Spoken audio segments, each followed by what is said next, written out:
Hi, my name is Ashley. I am a developing author.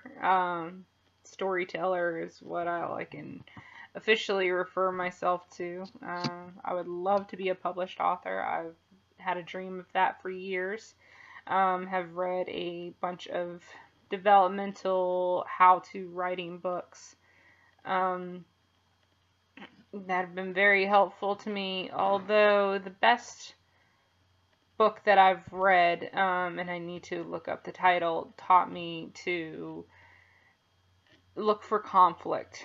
If there's you know, knight is looking for the damsel in distress, don't just have the moat in the way, throw in a dragon and maybe some thorns. But remember to resolve the conflict before you move on to another conflict. Um, my dog is beside me trying to come in. Hi, baby. This is Anna, named after Frozen. I have a certain affinity for Disney. Um, anyway, she's a sweet girl. She just woke up from a nap. She's my baby. And this is Renji behind me. He's also a baby. Excuse me. Hi, Anna. Oh, come up behind me, baby. Oh my god. She's a dachshund, as you can tell. Anyway, I guess I'm gonna film this video this way. So this is a story idea that I developed the other night on, today is July 27th, 2016. I dreamt this the other night, which I think was the 25th. At least that's when my notes first start. I just woke up from this dream and just felt really compelled to write this story. And normally I don't feel that way with a lot of my dreams. I have very strange dreams. But, some people would make fun of this, but Stephanie Myers developed Twilight after dreaming about the meadow scene.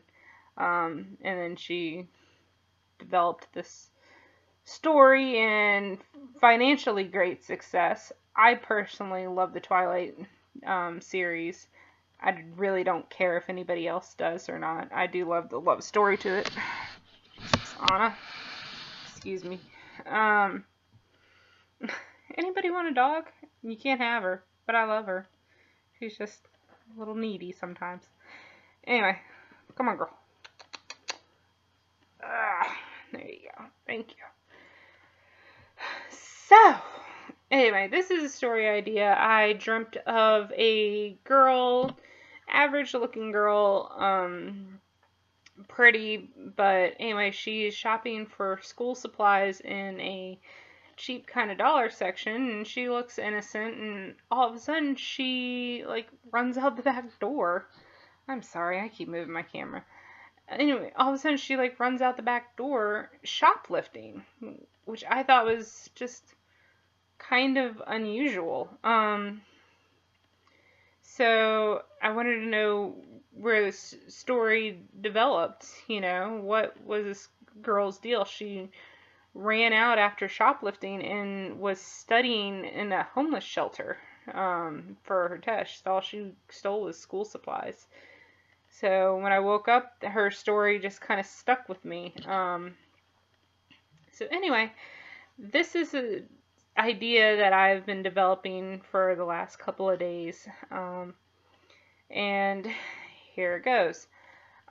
So you see a girl that is browsing like a Dollar General. Not everything's a dollar, but mostly cheap. And she's browsing the school supplies section.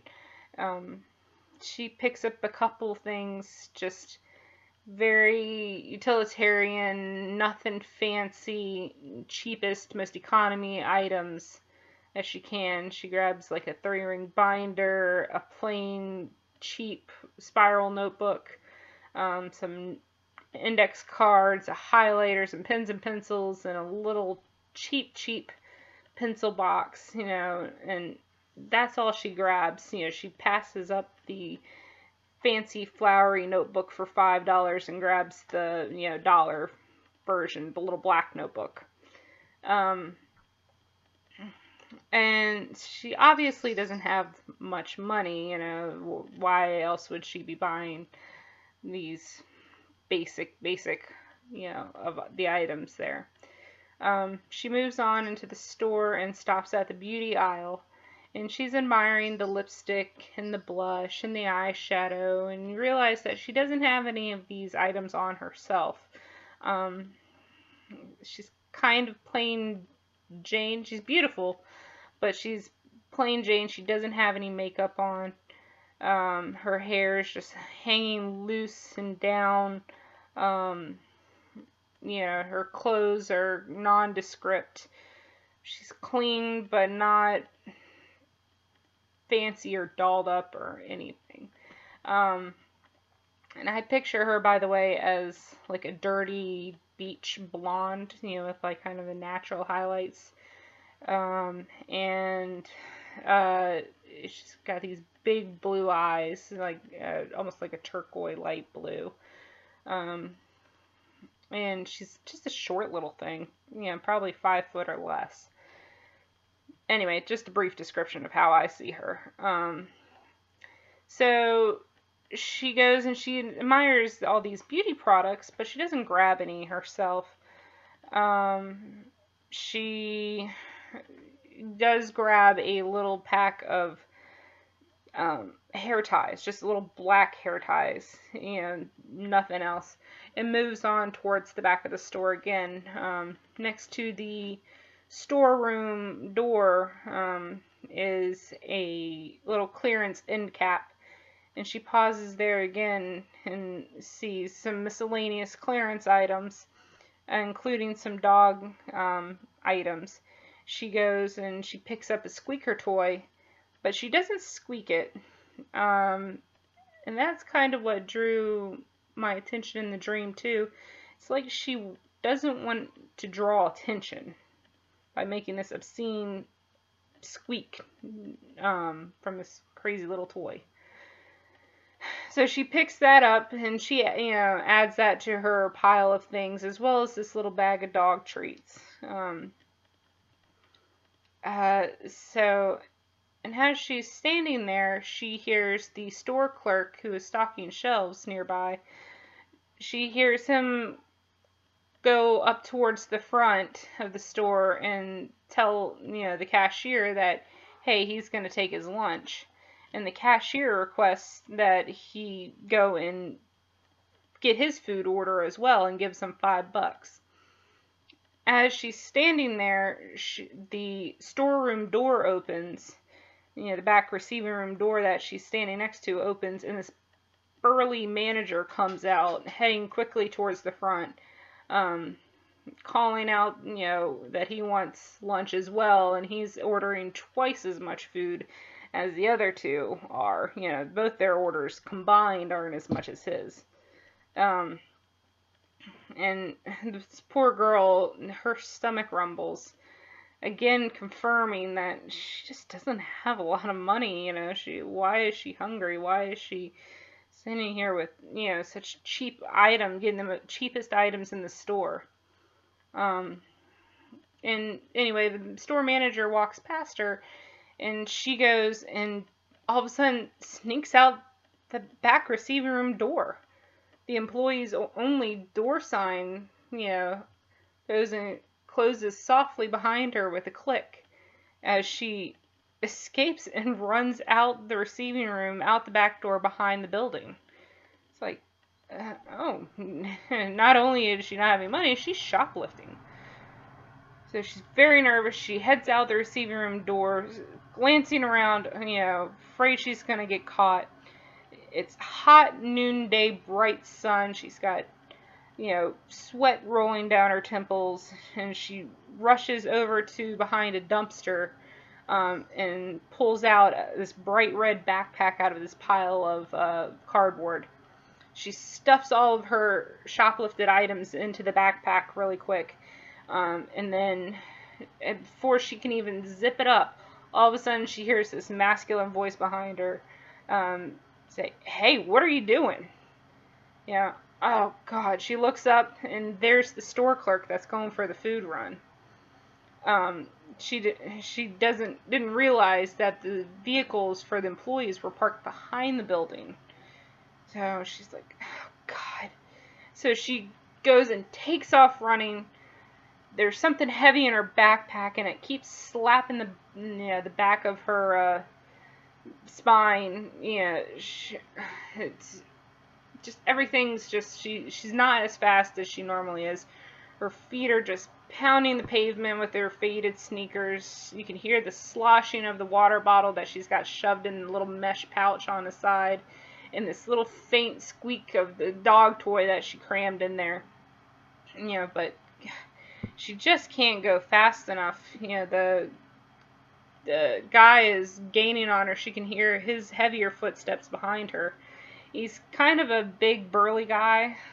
Not too big, but he's much bigger than she is. She's probably 6 foot plus, and kind of heavy. Not ridiculous, but yeah, he's a heavier guy. He's not fit. But anyway, so she goes and she takes off running, surprised, that he's gaining on her, and she runs towards the edge of the building and gets ready to run out, and all of a sudden he grabs the top strap of her backpack and pulls her back, pulling her down, banging up her butt, and scraping the crap out of her hands on the asphalt. Just then, this big truck drives by. He would have hit her for sure. There's no way that she would have not been killed. The two of them stand there panting. Sorry, I gotta move my camera there for a second. The two of them stand there panting. Well, she's on the ground. Her hands are bloody and torn up, and he's standing behind her holding onto her backpack, and he tells her, he's like, shoplifting isn't worth dying over. So she's doesn't know what to do. She's been caught. She's defeated. She comes out of the backpack and lets him take it from her, and fortunately realizes she's probably just lost everything. She's not gonna get the backpack back at all. And the guy goes, and the store clerk, he goes and unzips her backpack, to retrieve the items, and realizes that it's just some cheap school supplies. And not only that, there's a book in here for studying to get a GED, and also there's a little bag of toiletries, and there's a couple of items of clothing, and another little dog bowl, as well as the 2 little clearance items, and he realizes she's living out of this backpack. And he looks at her surprised and asks, "Are you homeless?" And she's kind of defensive, and says, "Yeah, I'm homeless. Why did you think I was stealing? I don't have money for these items, but I needed them. I'm sorry. I'm sorry, you caught, sorry I stole them, and I'm sorry that you caught me. I needed them. I should have gotten them the correct way, but I'm sorry." So the guy goes and shoves the stuff back into the backpack, and decides to give it back to her, because she obviously needs it more than he did. He really doesn't care about the manager of the store. The guy's kind of a jerk. And it's just like $10 worth of items anyway. She got the cheapest crap. It's not like she was stealing electronics. Not that there was much of this dollar store anyway. So he helps her up and introduces himself as Rex James. Rex like a dog. Sorry, that's the only name I've come up with so far. I'm just developing these names. They're fully capable of being changed at this point. I have a bad habit of changing character names or dwelling too long on them. And anyway, so she introduces herself as Isla Sawyer. Kind of like the actress Isla Fisher, I think is her name. But anyway, our female protagonist is Isla Sawyer, and our male protagonist, the store clerk, is Rex James. And he is running out low on his lunch break. He doesn't have a lot of time, and taking sympathy on her, he offers to take her with him to get food. She's hoping that he'll buy her some food, but not expecting it. And finally, he promises her that he's not gonna report her to the authorities or anything like that, and she can keep the shit. So the two of them pile into his little cheap crap car and drive to the local burger joint.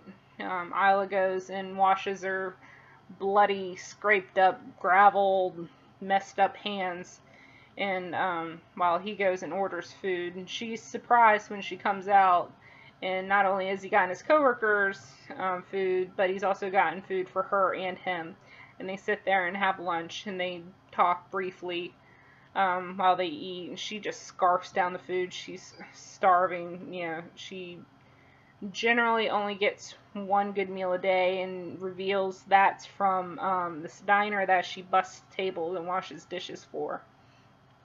And that she also works for a gym where she washes towels and cleans equipment. She doesn't have a high school diploma, thus she's studying for her GED, and that is why she's only got little menial jobs, because people want you to have a high school diploma, period. Stay in school, kids, or get your GED.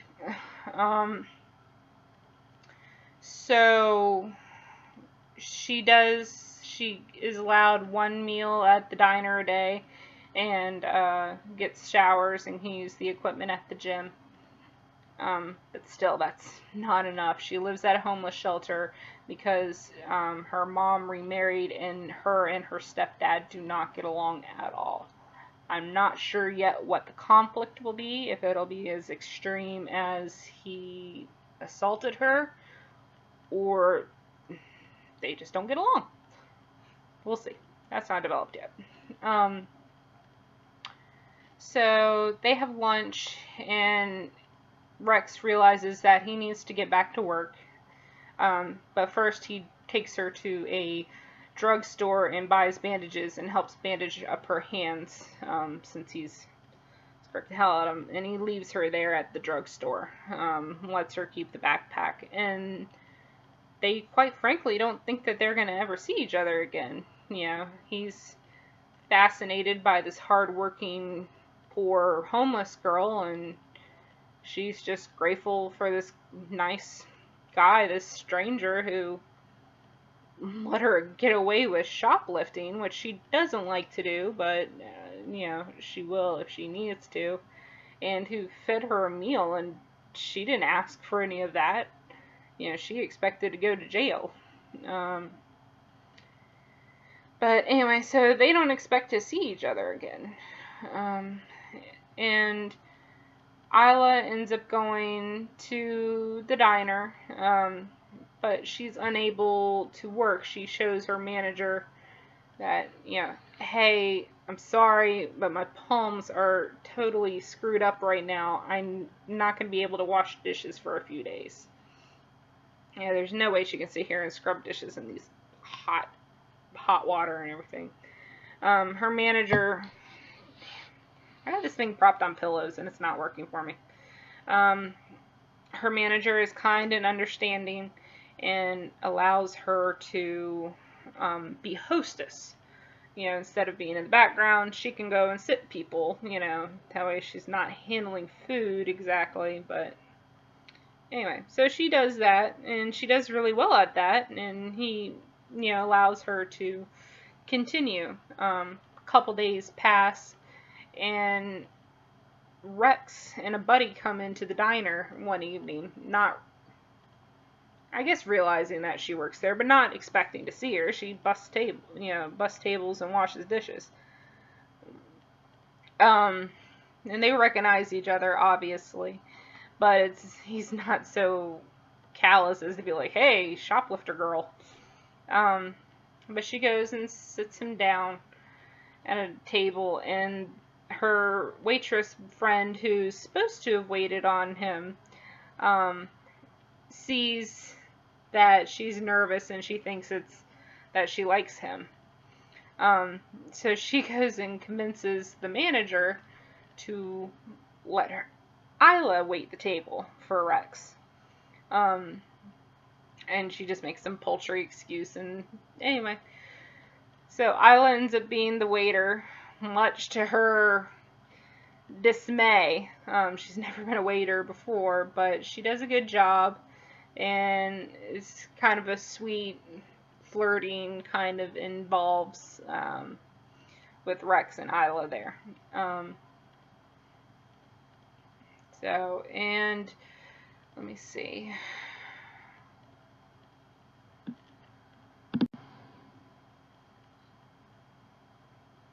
So Isla goes and waits on Rex, and it soon becomes a habit or tradition for him to come in and have dinner fairly frequently, and the waitress they allow Isla to serve him or whatever like that. And then gradually Isla starts to realize what crappy food that he orders. He always, orders like, pizza or burger, nothing really healthy. And she teases him one day, saying, "Hey, why don't you have a salad or something?" Anyway, long story short, she convinces him to come to her gym where she works, offering him a free pass for a day or two. And she tries to help him get into shape. Because not only are they hooking up and they're trying to better themselves, but as part of the romance, they're trying to better each other. Is a good way of developing the story. And they're both nice people. He's a great guy. He's handsome, but he's a little overweight, and he doesn't have a lot, not sure yet if he has high aspirations, but he's working at a Dollar General, so he's got a lot of room to move up in the world too. Not that there's anything wrong with working at a Dollar General, just saying, he's not exactly rolling in the high dough either. And she's trying to get her GED so she can get out of these menial jobs, make money of her own, get out of this homeless shelter, and make something of herself. She's a smart girl. She's hardworking and fierce. This is not what she wants in life. And anyway, so they're trying to improve themselves as well as each other, and that is the basis of the story, and as well as their developing relationship. So she goes and kind of gets him to start eating healthier and get into shape, and he's helping her study for the exam, which is fast approaching and she's nervous about. So she goes and gets ready to take her exam, and as she's walking up to the shelter one night, the two drunk homeless guys that also live at the shelter go and attack her. And she's trying to fight them off, but she's just a little thing. And her dog that she had helped as a stray after she went on the streets, her dog goes and bites the guy, but he goes and kicks her dog really hard, and she's finally screams, giving up on fighting off the guys herself, and Anyway, here comes Rex. He was coming around the corner to surprise her for a nice dinner and relaxing evening before her big test. They report the assailants to the police, and Rex insists on taking her home, where she's kind of in shock a little bit, and he wants her to stay in the bed, but she refuses, finally convincing him that she wants to sleep near her dog, and she's not taking his bed. Not with him, he was going to take the couch. But anyway, he's such a gentleman. So she goes and takes the test the next morning, and is so nervous and distracted and didn't get any sleep after the assault and being at the police station late. And anyways, so she goes and takes the test, and lo and behold, she passes. Or actually, on a side note, I don't know anything about taking a GED test. I don't know if you get the results right away. When I got my certification for my healthcare field, I got my results right away, but there's many other exams, such as like your x-ray exam and your like the health coding, billing and coding exams, that you don't get the results right away. You have to wait weeks for, as well as nursing exams. So anyway, long story short, I don't know yet, without further research, if you get your GED results right away after the test or you have to wait weeks. Either way, Isla feels really good about the test. Sure, she passes if she doesn't know that straight out that she passed. And she runs out and gives Rex a big hug, which is like their first real friendly, contact with each other. They're a very slow and cautious couple. Like I said, they've been friends for weeks and just developing this relationship. Anyway, Rex goes and gives her a gift of a nice outfit, like probably a dress or something, and it's, and it's nothing too fancy. Like I said, he works at a Dollar General, doesn't have a lot of money himself, but he wants to take her out for a nice date to celebrate. And she goes and gets her makeup all done by her waitress friend, who does a fabulous job. So they go out and go on their first date, and he asks her if she will move in permanently with him. He does not want her back at the shelter. So the night before, she had been assaulted by those, thugs, and they know that they were released from the jail. He does not want her back there. She doesn't want to move in expecting that she has to, be in a relationship with him, or, do sexual favors, or, something crazy like that. She wants to pay her own way. She's willing to. And he very kindly and awkwardly tells her that, well, I hope to have a relationship with you, but it is not expected and is definitely not required. So anyway, they're very cute together. So she finally accepts, stops being a little bit stubborn, and accepts and plans to move in with him. That is my story developed thus far. Pretty sure I covered it all. I'll have to remember that other author's name who told you to make conflict, because that is really developing my stories much better than my other stories that before have just kind of lingered in brainstorm hell for years. And this has only been 2 days and I've developed it this far. So I really hope I can continue the story and develop it fully. I will find out that author's name that wrote the self-help book and put it in the link below. And I hope that I will get this written and, God willing, maybe published. So Anyway, thank you all for listening to me babble. Bye-bye.